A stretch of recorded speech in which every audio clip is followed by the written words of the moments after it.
Yeah, just checking. Yeah, live on all channels today, just spontaneously. Last time I went live was at the weekend, and I was here playing on the decks. If you don't follow me on YouTube, you'll be able to see that mix. But yeah, I thought I'd go live and just talk about a couple of things. And I've written them on a post-it note. Meat and veg, going live, and podcasts is what I want to talk about in this little go live. Now, quick question for you. There's a friend of mine probably watching this at some point, and he's just setting himself up on Kit, you know, the email provider Kit. It says that you have to pay for it. There's no free plan. So, is that true? Is Kit now like totally paid? In fact, hello, Katie Skelton. I'm going to tag you in this video, and you might know the answer to that question. Anyway, meat and veg, nicely linked into emails, is what I want to talk about first.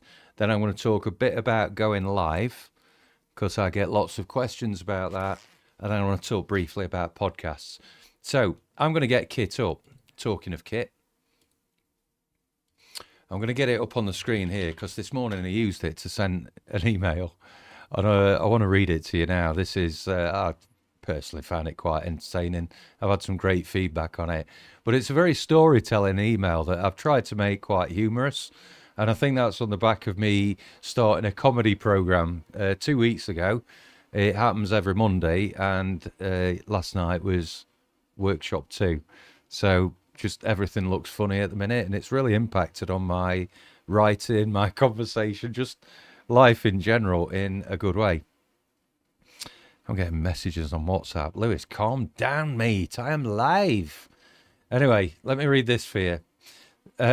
It's self-explanatory, actually. The title of this email is Do I Look Like a Greengrocer? I toned it down, actually. I wanted to put Do I Look Like a Fucking Greengrocer? But anyway, I didn't put that. So the title of this email is Do I Look Like a Greengrocer? In fact, here we go. I'll put it on the teleprompter, actually, and then I can deliver it straight to camera. Hello. So here we go. It's very tiny writing on the teleprompter, so I may struggle. Yeah, that's all right. See how it goes. Do I look like a greenhouse? Do I look like a greengrocer? Well, I probably do, but I'm not on about me. I was out with my mate Lewis on Sunday. Morning, mate. Yes, he does actually read these emails. We'd been left to hunt-gather Sunday dinner fodder. We had only the best lined up for our troops. A hunk of beef done in the smoker. More about that on another day. Some form of potatoes. Any. Garlic, babies, jackets, mash, roasties. Big, massive, nice cobs. We call them cobs. Rolls, baps, barn cakes, whatever. I'm not getting into that debate. And stuffing. Now, meat was definitely not an Aldi test. I'm sorry, guys. But your chicken the other week, it looked a bit like my grand's legs. And we wanted quality. A premium go-to butcher's recommendation from Lewis. Potatoes were mandatory, but we could have got them anywhere. Stuffing, it's just optional filler. Fluff, it's not world-ending by its absence. And, well, bread, that's really easy. That's really straightforward. But what if the butchers did potatoes? That'll be like a one-stop shop, right? Because bread is like really easy. I mean, you can get that anywhere, even at the brown shop. We only call it the brown shop because Timothy Bolton's granddad used to run it before it was eventually fumigated in 1997 and he had brown teeth. Thankfully, it's a lot better these days, but they never do seem to have spuds. But anyway, if the butchers did do potatoes, that would be awesome because it would save us that extra Aldi stop as part of the hour round trip. So whilst ringing them to check they were actually open on a Sunday before the hour round trip, Lewis had the very bright idea of inquiring if they had potatoes too. Cue subject line inspiration. No, I don't do potatoes. I'm a butcher. Why would I do potatoes?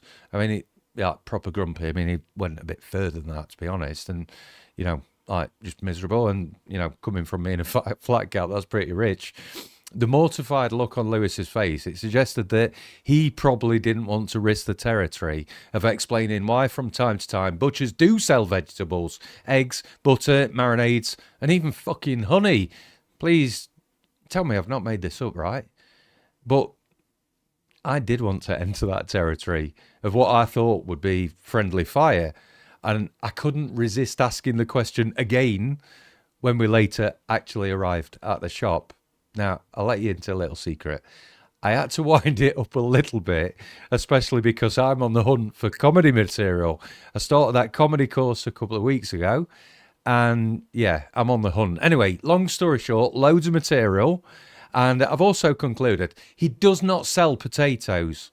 I don't think he looks like a greengrocer. I don't know what is wrong with some people, even though he asked me that question.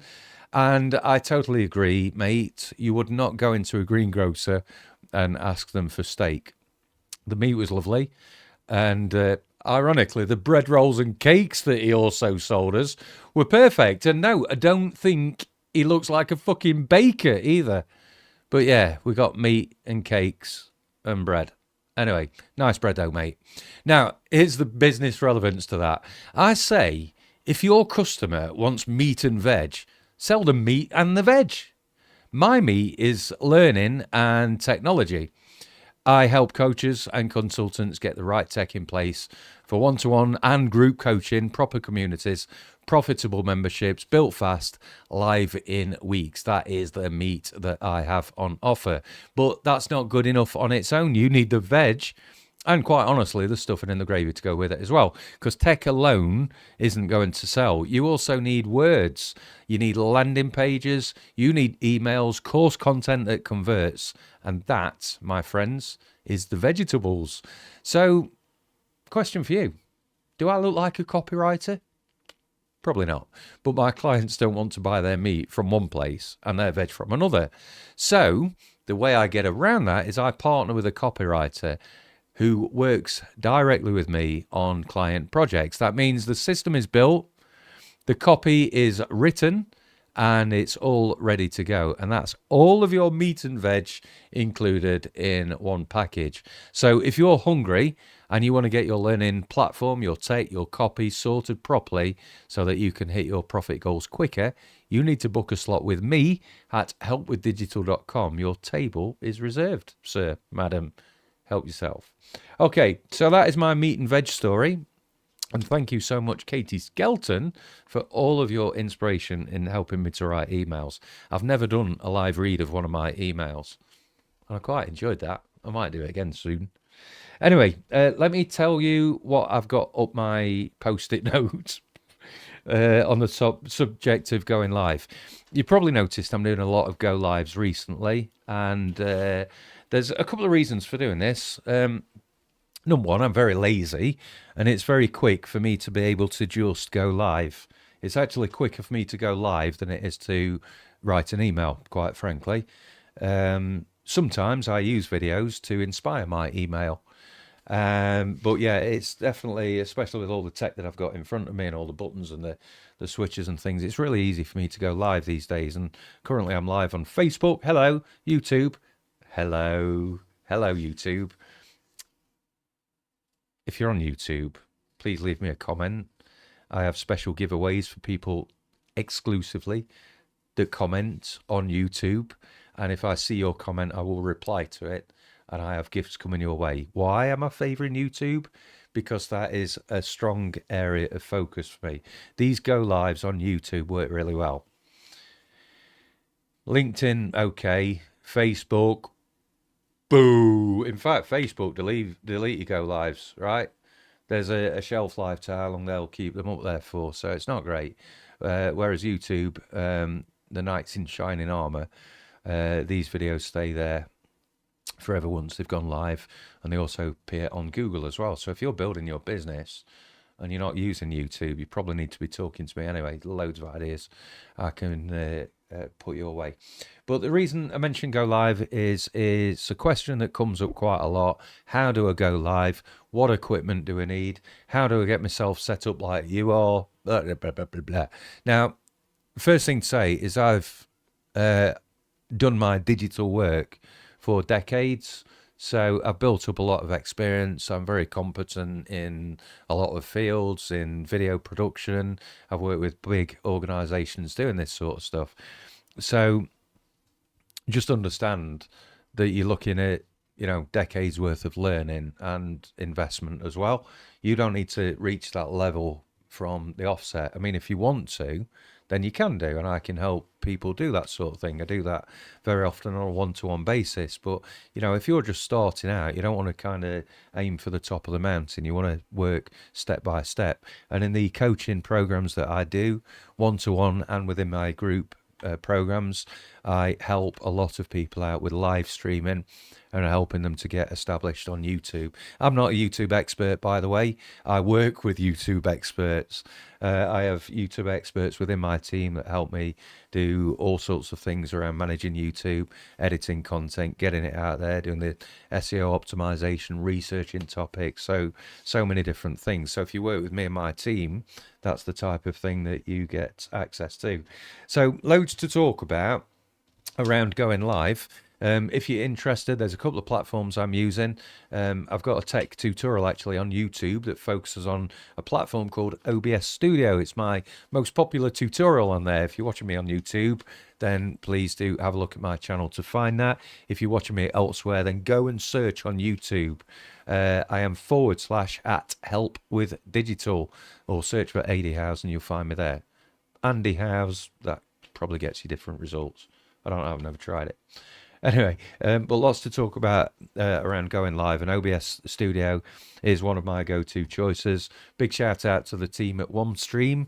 I'm using OneStream at the moment alongside OBS Studio, and this is allowing me to multicast onto Facebook, YouTube, LinkedIn, and also my own webpage and community. So if you're running group coaching, live sessions, events, webinars, that sort of thing, definitely get in touch if you're up for dialing up your digital presence in 2026 and hitting your revenue goals faster. That's what it's about.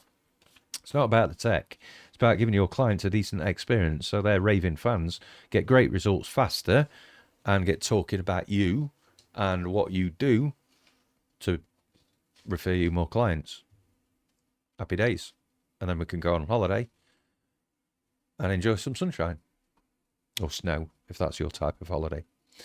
Anyway, final point I want to go through is podcasts. I've had loads of conversations about podcasts recently. I had a great chat yesterday about podcasts and a couple last week as well.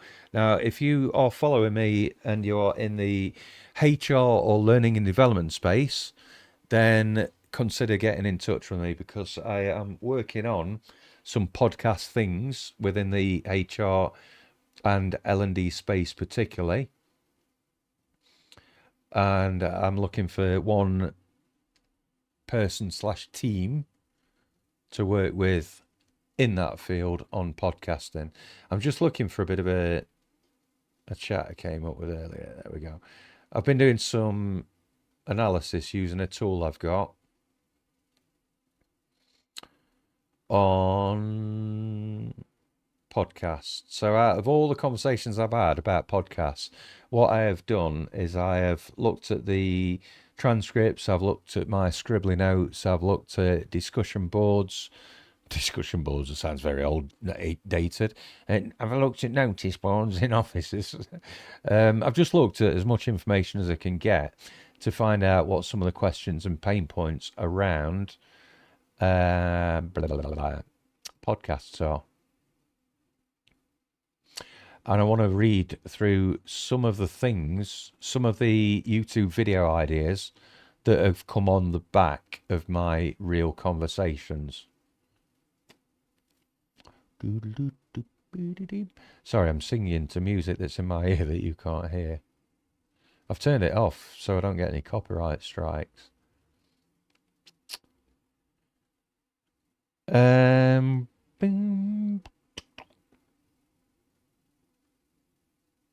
There's quite a few in here, actually, and they go very deep.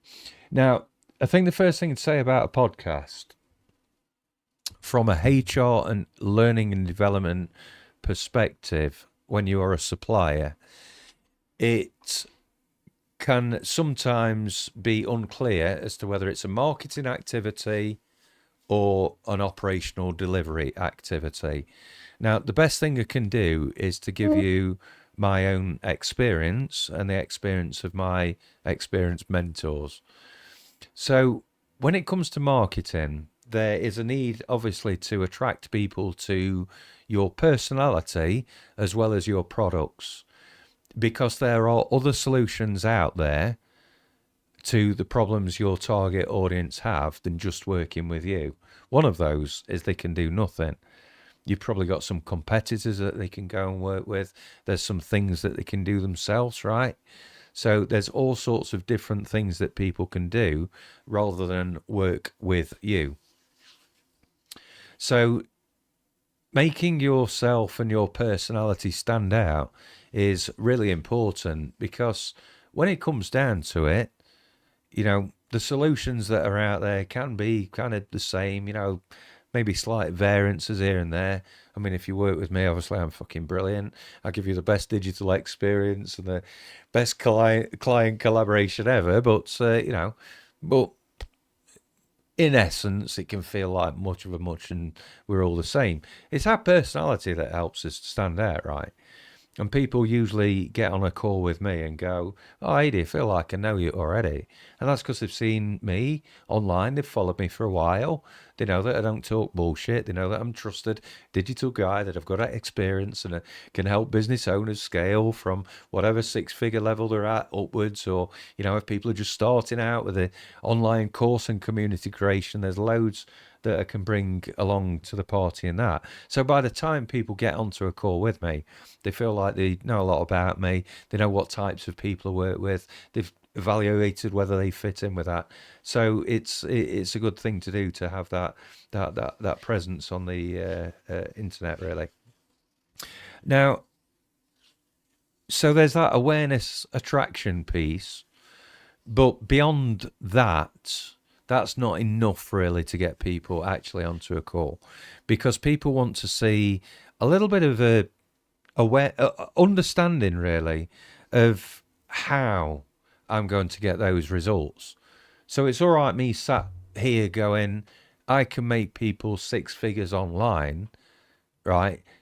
The next question on from that is, okay, mate, so how can you do that? And what they're in essence asking me to do is to outline the process that I take all of my clients through.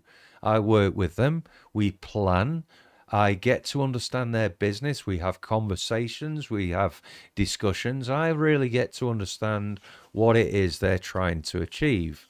Then I build the technology that helps them to achieve that, and then we deploy that out into their world and the wider world, and we embed it and make it work.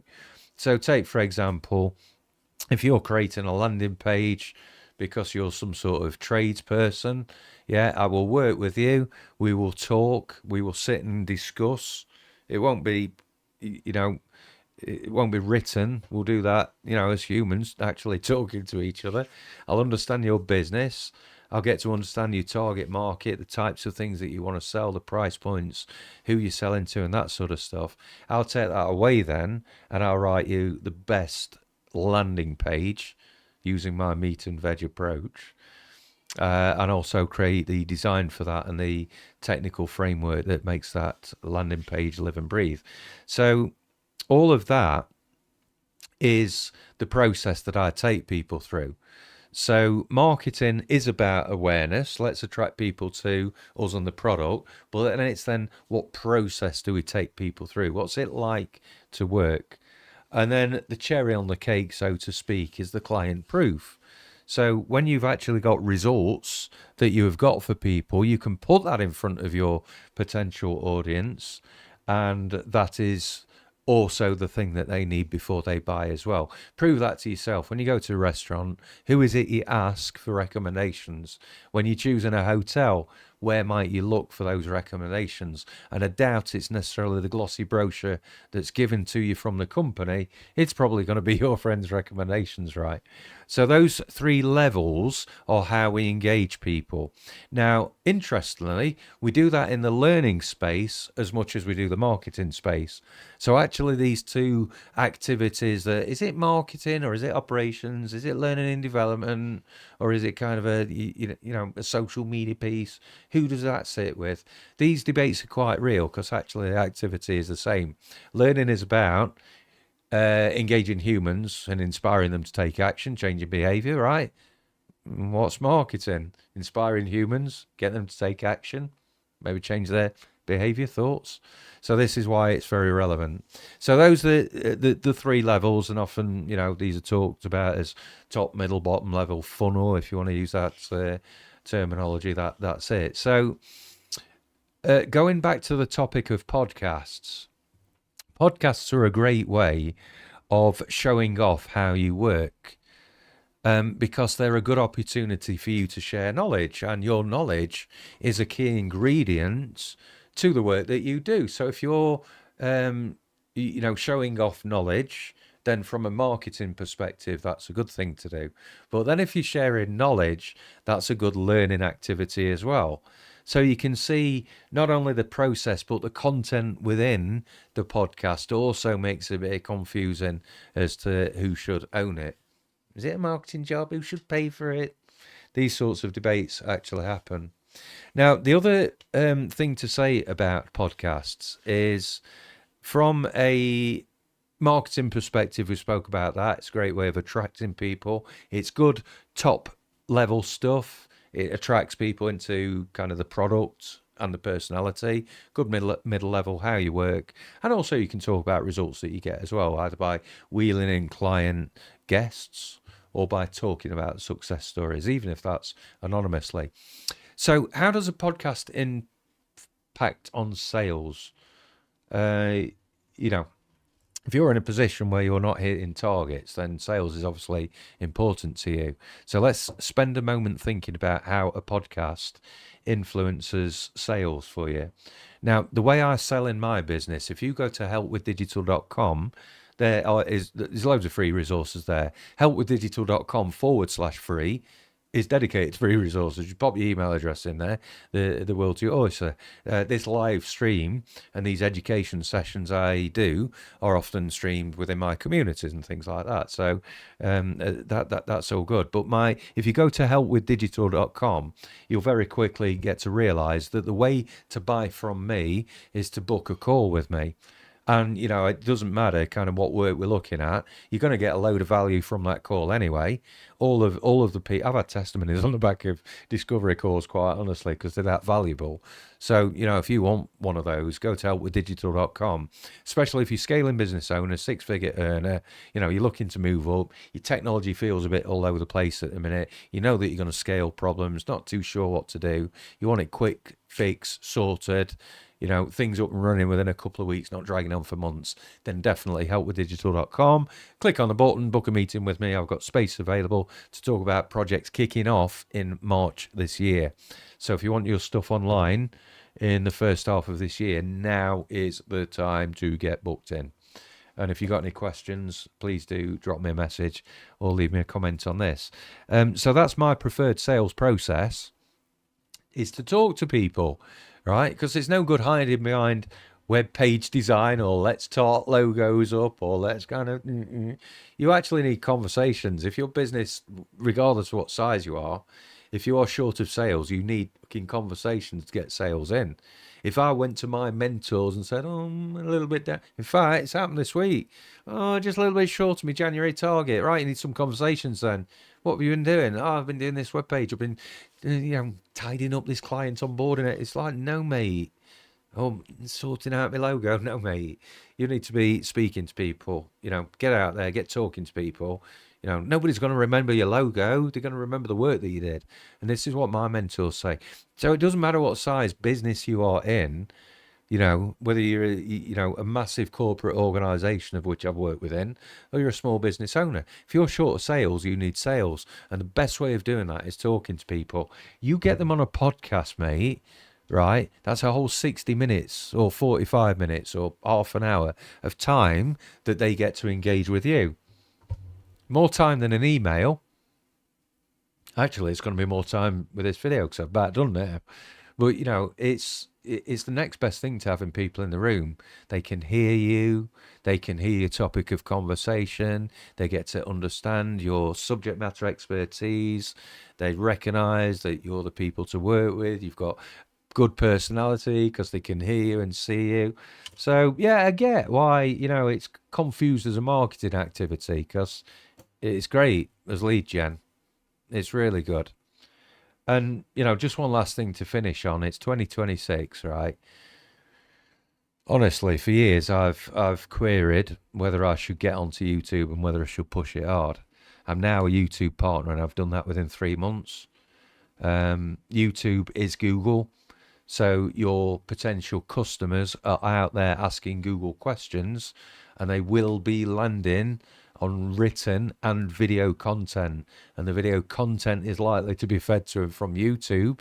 So if you're not on it, trust me, mate, I'm probably going to be bumping into your competitors if I haven't already, because everybody is on it. Video first strategy 2026 is what you want to be looking at. Live streaming, very, very good. I'm getting some cracking results from it. And I'm not making this stuff up. I'm working with some very good people. And then finally, just working backwards through what I've covered in this go live. Meat and veg is now available. And what do you think to the I'm not a greengrocer story? Definitely not a baker. Anyway, that's it. If you want any meat and veg, get in touch. If you're interested in going live and engaging with a live audience, please do follow me for more. And also, if you have any questions about podcasts, get in touch, especially if you're in the HR or L&D space. I'm looking to work with somebody very, very soon. On that note, I'll see you next time.